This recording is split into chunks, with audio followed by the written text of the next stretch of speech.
real quick. This video is on the Cadillac Sts on the starter.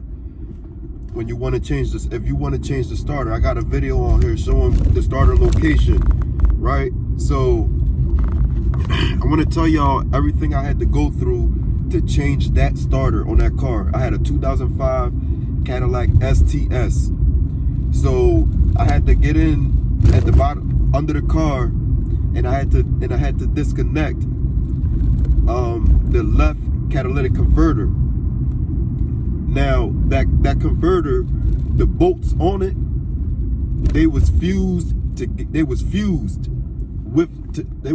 into the converter, because you know the converter, that stuff runs really hot. So those bolts, you know, they fuse into it. You know what I'm saying? It becomes one. So at that point, you got to break that off. So I don't think that was the hard part. That actually it wasn't. Now that I remember,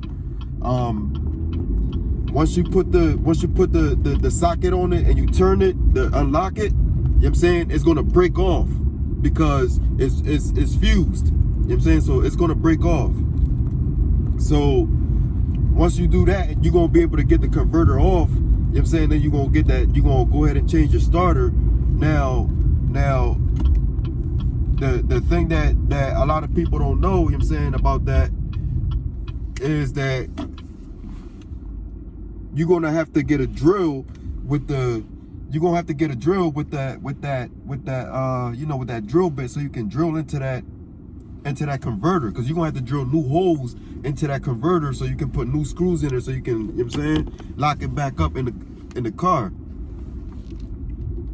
So I did that. I did it with a drill, and I was using drill bits. And it's some specific drill bits that you got to use for that, because that's cast iron. So it took me a few drill bits, man. I went through a few of them bits, you know, drilling the holes through that. But I had to do it because my starter had went bad, and my car was stuck at my job, and I had to get the car, you know what I'm saying, I had to move it. So I just did it right there.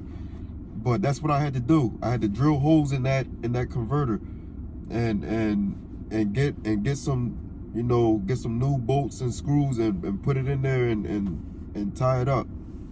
But I did it, and it worked, and everything was cool after that. But this is just a little informational video, just in case if you're thinking that you want to do it yourself. Just be prepared. Make sure you got that drill. You know what I'm saying? I had a regular drill with the cord, or you can use the power drill. I'd rather use the one with the cord, because you're going to be really drilling. You know what I mean? And make sure those bits, that they can go through cast iron. Make sure you get the right bits. So, but if you do it yourself, you're going to save yourself about $300, $400, maybe even $500, to tell you the truth.